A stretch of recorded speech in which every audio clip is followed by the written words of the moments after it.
कभी आप अपने जन्म, अपनी पहचान के विषय में सोचते हैं कर्ण? यदि सोचूं भी तो मिलेगा क्या? अर्थात आप नहीं जानते कि आप कौन हैं? जानता तो नहीं, किंतु अनुमान लगा सकता हूं। मेरी माता अवश्य किसी आदरणीय परिवार की पुत्री होंगी।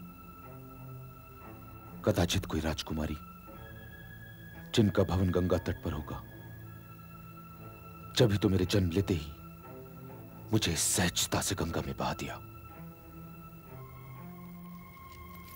और मैं यह भी अनुमान लगा सकता हूं कि मेरी माता को अपने पुत्र से कहीं अधिक अपना यश प्रिय था। उन्होंने अपने पुत्र को त्याग दिया और अपनी प्रतिष्ठा को संभाल के रख लिया। और अपनी माता को खोजने के लिए आपका हृदय भी नहीं मचला? जिस माता ने मुझे त्याग दिया हो, उसे खोजकर मैं करूंगा क्या? उसे पाकर भी मैं क्या करूंगा वासुदेव? और संभवतः मेरे जन्म के उपरांत किसी आदरणीय कुल में किसी महाराजा, किसी दिग्विजयी से उनका विवाह भी हो गया हो, और अब वो ऐसे पुत्रों की माता हूं जिन्हें त्यागने की आवश्यकता ही ना पड़ी हो। परंतु हे कृष्ण, मुझे इस बात का दुख नहीं कि मैंने अपनी माता की ममता का स्वाद नहीं चखा।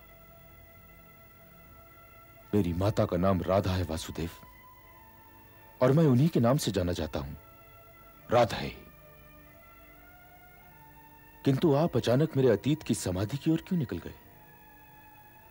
मैं तो उधर कभी जाता ही नहीं। वर्तमान की बात कीजिए वासुदेव, वर्तमान की। आपने ठीक ही अनुमान लगाया अंगराज। आपकी माता एक बहुत आदरणीय परिवार की पुत्री हैं।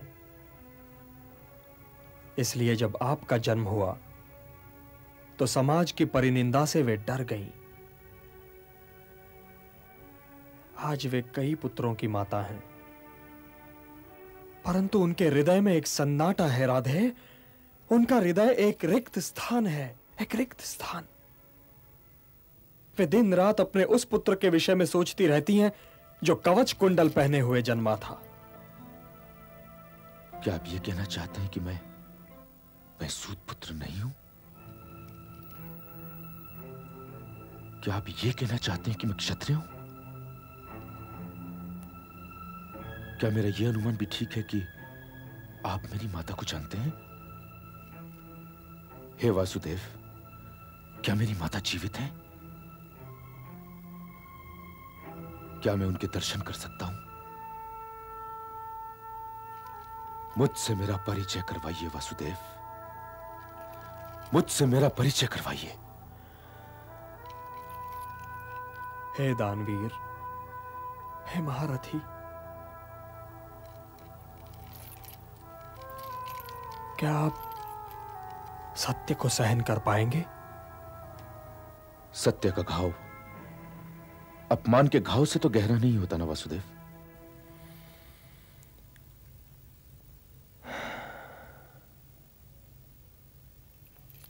आपकी माता आपके अतिरिक्त 5 और महारथियों की माता हैं, और वो 5 महारथी ऐसे योद्धा हैं जिन्होंने आज तक पराजय का स्वाद नहीं चखा। 5 महारथी? 5? आप कहीं पांडवों की बात तो नहीं कर रहे? उनके अतिरिक्त ऐसे और कौन 5 योद्धा हैं कर्ण जिन्होंने पराजय का स्वाद न चखा हो? हाँ कुंती पुत्र, हाँ, मैं पांडवों की ही बात कर रहा हूं।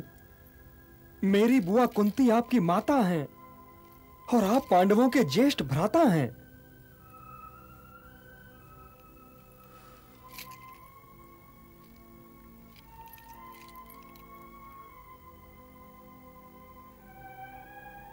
और मेरे पिता मेरे पिता कौन है वासुदेव? आपके यही इष्ट देव आपके पिता हैं कर्ण। मैं सूर्यपुत्र हूं? हां।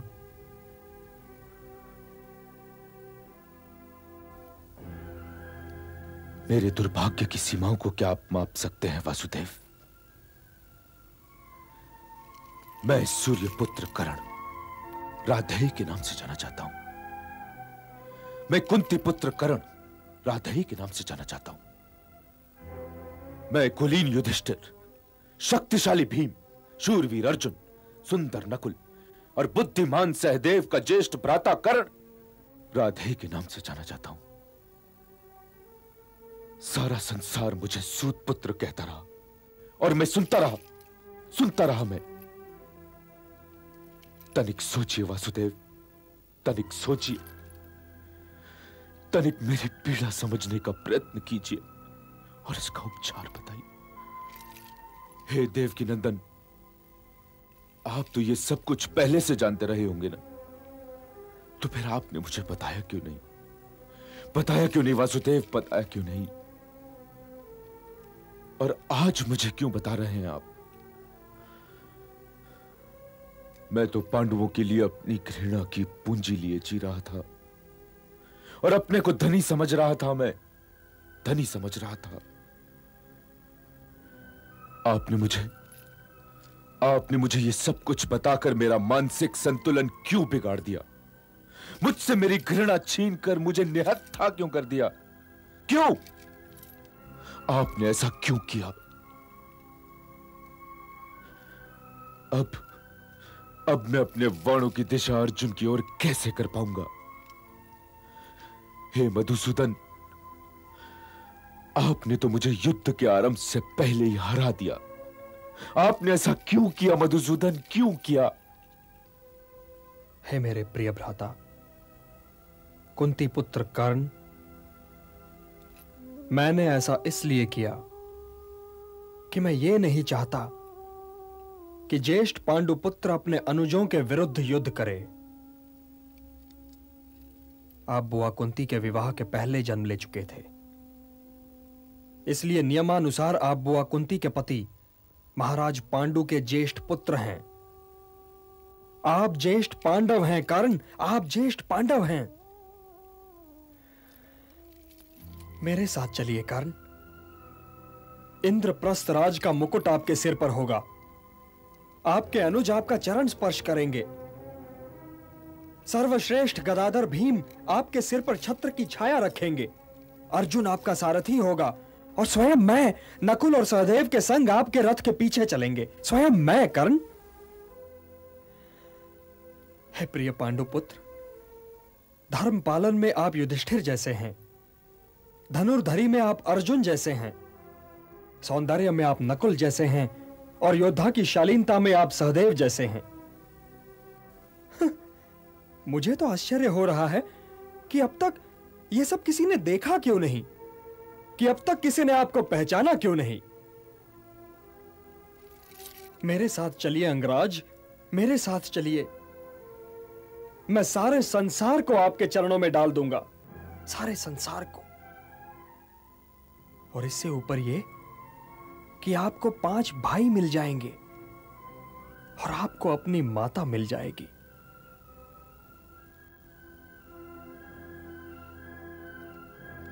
आप जो कुछ कह रहे हैं वो सब ठीक है,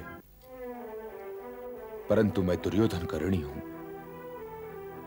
आपने उस ऋण के विषय में तो कुछ कहा ही नहीं।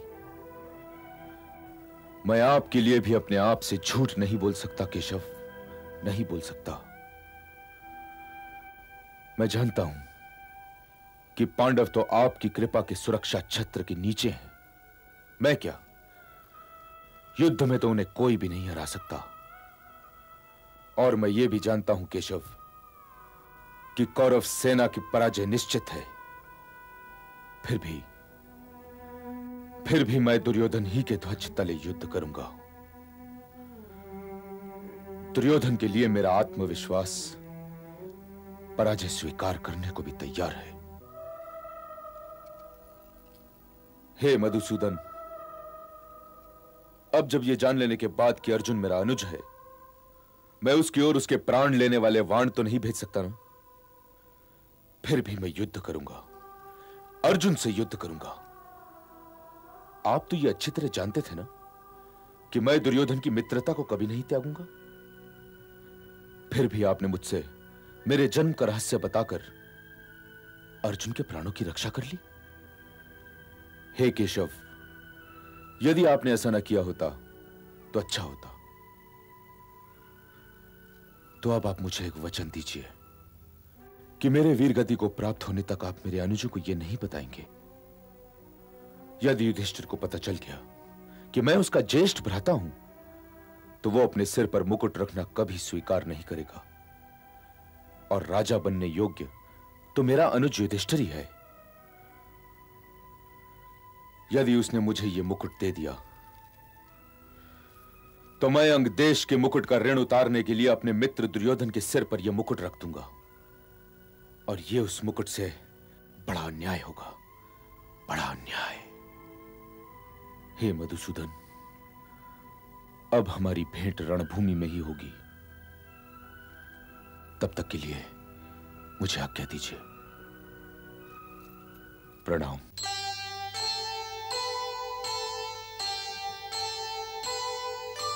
पश्चिम से सूरज उगे, दिन बन जाए रात,